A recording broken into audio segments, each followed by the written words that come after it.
Выводим из шлицевой части рулевой вал. Делаем эту процедуру с двух сторон.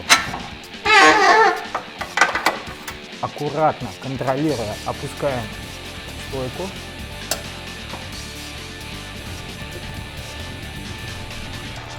Втул с правой стороны. Поэтому, друзья, надо очень ответственно подойти к выбору рулевой рейки. Посмотрите, какая жесть здесь творится.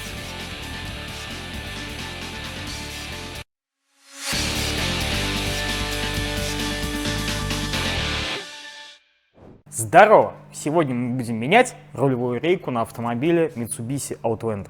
Друзья, не забываем о том, что рейка — это крайне уязвимый элемент подвески. Не забываем о том, что перед заменой рейки обязательно надо проверить все остальное. Амортизаторы, сайлентблоки, шаровые, колеса, балансировку, кривые, некривые колеса, зачистить посадочные места и так далее. Подвеска должна быть в идеале, чтобы рейка прошла как можно дольше. Ну или если не хотите очень сильно заморачиваться, можно купить отличную рейку с гарантией от фирмы Master Kit. И, конечно, подвеска должна быть отличной. Это я уж так, закрепить.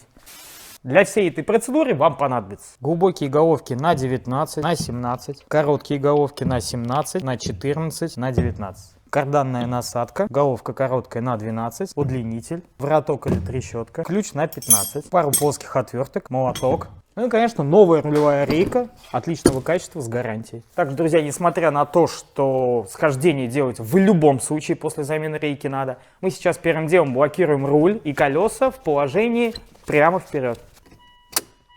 Ну и раз уж мы находимся в салоне, сразу откручиваем рулевой вал от рулевой рейки. Для этого нам понадобится сначала снять все клипсы, которые удерживают вот этот вот ковролин, так сказать. Просто плоской отверткой поддеваем центр клипсы и извлекаем ее.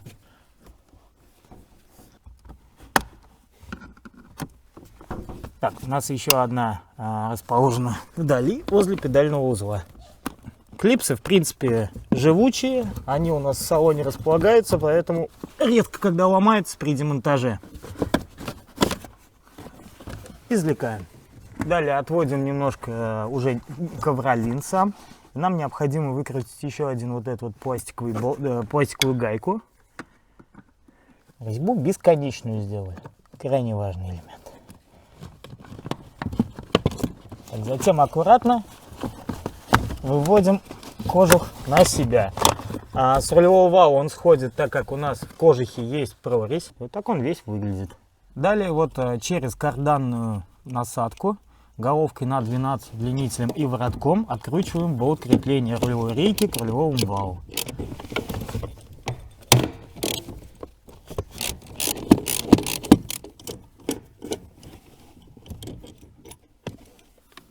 Далее мы аккуратно, раскачивая руль влево-вправо, именно с тем лифтом, который дает нам блокиратор руля, выводим из шлицевой части рулевой вал.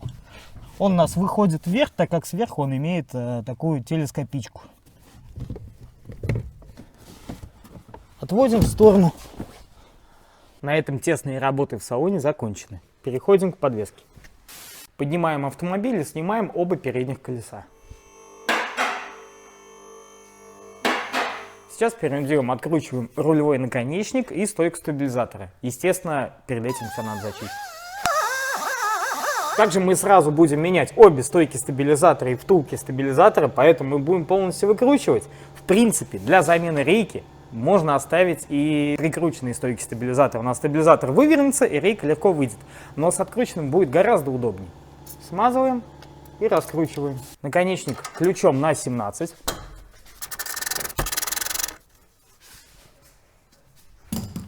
Сразу выбьем наконечник из кулака. Как правило, их менять сразу нужно с рулевой рейкой, поэтому церемониться с ними не обязательно. Стойку стабилизатора сзади удерживаем ключом на 15. У нас есть специальные грани. И ключом на 14 раскручиваем гайку. Делаем эту процедуру с двух сторон. Итак, мы подняли автомобиль выше. Опять-таки есть пара нюансов. Если у вас установлена защита картера, ее нужно будет снять. Это обязательно. У нас здесь вообще вон, голова пролазит со свистом. Далее нам необходимо будет открутить либо вот эти вот 4 болта крепления, передней части подрамника к задней, либо вот эти 4 болта, 2 с одной и 2 с другой, которые крепят переднюю часть к лонжерону. Мы будем крутить их, так как удобнее у нас вот здесь вот, если будем крутить сзади, 2 болта, они сверху расположены, неудобно. Откручиваем головкой на 17.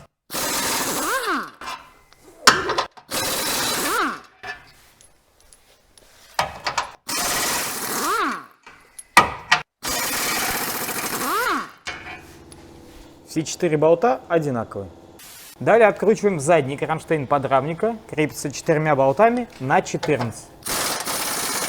Прошу прощения, 2 болта на 14.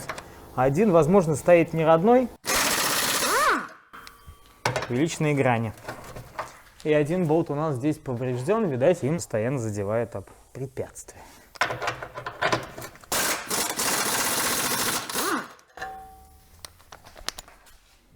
Этот болт оказался под головку на 15. Медной смазки тут явно не хватает. Далее откручиваем третью опору двигателя. Здесь использовано 3 болта. Мы только 3 вот этих будем раскручивать. Один болт крутим головкой на 19. Обращаю внимание на то, что двигатель подпирать не обязательно. Он у нас в расслабленном положении остается. И вот эти 2 болта крутим головкой на 17. Здесь будем использовать алюминиевую смазку. Так, далее у нас подрамник остается висеть на 4 болтах основных. Поэтому сразу поддомкратим стойку, чтобы у нас резко не упал на голову, для безопасности. Головкой на 19 и коротким удлинителем через отверстие в рычаге выкручиваем передний левый болт. Заминочка вышла. Через щели лонжероны смажем болты. Не пошел. Подождем.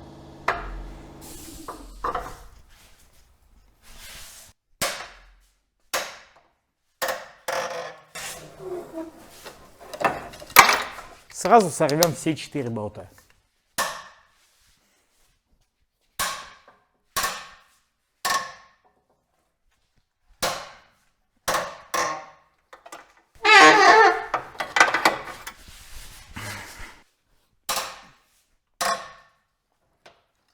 Было страшно, но они срывались.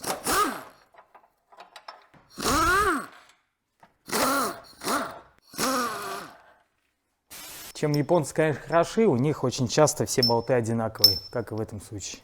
Так, ну и чтобы на будущее эти болты пошли легко, обязательно их зачищаем и смазываем медной смазкой там, где мы закручиваем в стальные резьбы, и алюминиевой там, где в алюминиевый корпус коробки, например, или кронштейн коробки. Сейчас подрамник у нас закреплен только шаровыми к кулакам, поэтому аккуратно, контролируя, опускаем стойку. Сильно шаровый напрягать на выворот тоже нельзя. Делаем максимально удобное расстояние, чтобы заменить рейку. Друзья, вот взгляните, как разбитые втулки работают. То есть они вообще не держат стабилизатор. Он сам падает. Ну и стойки, соответственно, тоже стучат. Так, друзья, мы сразу открутим втулки стабилизатора, чтобы демонтировать стабилизатор и как следует зачистить все плоскости. Головкой на 12. Раскручиваем по 2 болта крепления скобы с обеих сторон.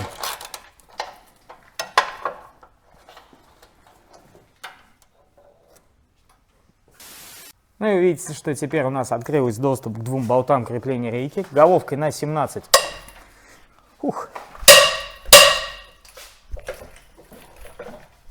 Срываем оба болта.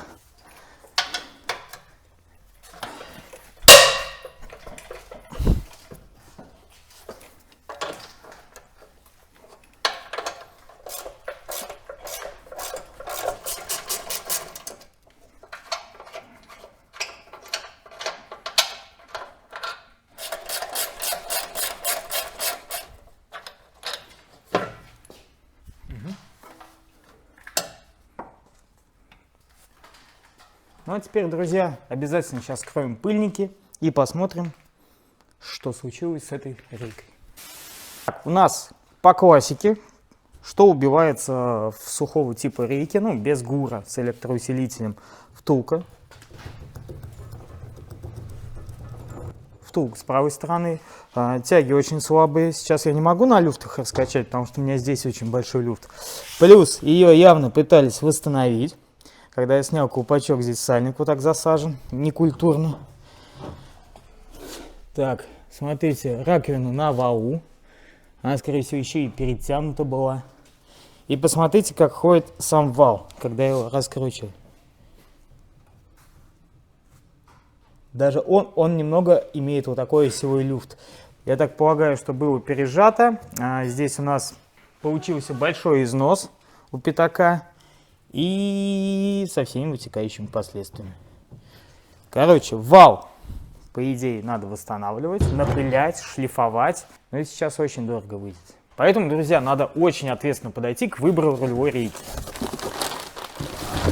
Вот, кстати, мастер-кит. Давайте сейчас прям сравним. Рейка мастер-кит. Мы уже неоднократно ставили эти рейки. Давно работаем с этой компанией. Ставили уже не один десяток рейк. Нареканий нет никаких. Идеальное соотношение цена и качество. К тому же гарантия на них год. Если вдруг будет у вас заводской брак, за этот год он однозначно выплывет. Смотрим, у нас здесь заводская метка. Регулировать ничего не нужно. Сальничек обязательно новый стоит. Все обработано. Пыльники пластиковые, зафиксированы хорошо, хорошими хомутами. Поэтому ставим смело. Новые тяги. Все присутствует. Что очень важно, мастер-кит не уходит с российских рынков, поэтому можно брать. Также они производят вообще почти на все марки, которые у нас катаются, бороздят наши дороги. Также делают комплекты цепей, суппорта, некоторые элементы по электрике. И все достойного качества. Поэтому можно брать. Переходите по ссылкам в описании, там вся подробная информация. Не забудьте переставить верхний колпачок, и пластиковую насадку, и резиновый чехол. Также крайне важно, я еще раз скажу о том, что колеса должны быть идеально отбалансированы. И помимо того, что отбалансированы, вот посмотрите конкретно на эти алюминиевые диски. Посмотрите, какая жесть здесь творится. Видели, как делают балансировку? Как крепят? Крепят сюда на конус. Не болтами крепят, поэтому балансировка будет нормальная, а когда вы прижмете к ступице колесо, оно будет криво стоять и будет бить. И вот это биение с колес все будет передаваться в первую очередь на рулевую рейку. Поэтому будьте с этим аккуратны и зачищайте диски и ступицы. Ну и алюминиевая смазка тоже решает. Также очень важно, перед установкой обязательно зачищаем все плоскости, куда будет сажаться у нас рейка, куда будут сажаться втулки стабилизатора. Сейчас мы здесь все обработаем и зачистим. Ну что, друзья, нам осталось поставить рейку, заменить втулки и стойки стабилизатора, естественно, отправить человека на схождение. Ну а для вас, друзья, обязательно все моменты затяжек будут в описании. Там же ссылки на информацию по рулевым рейкам. И не забывайте подписываться на канал, если он еще есть. Всем пока.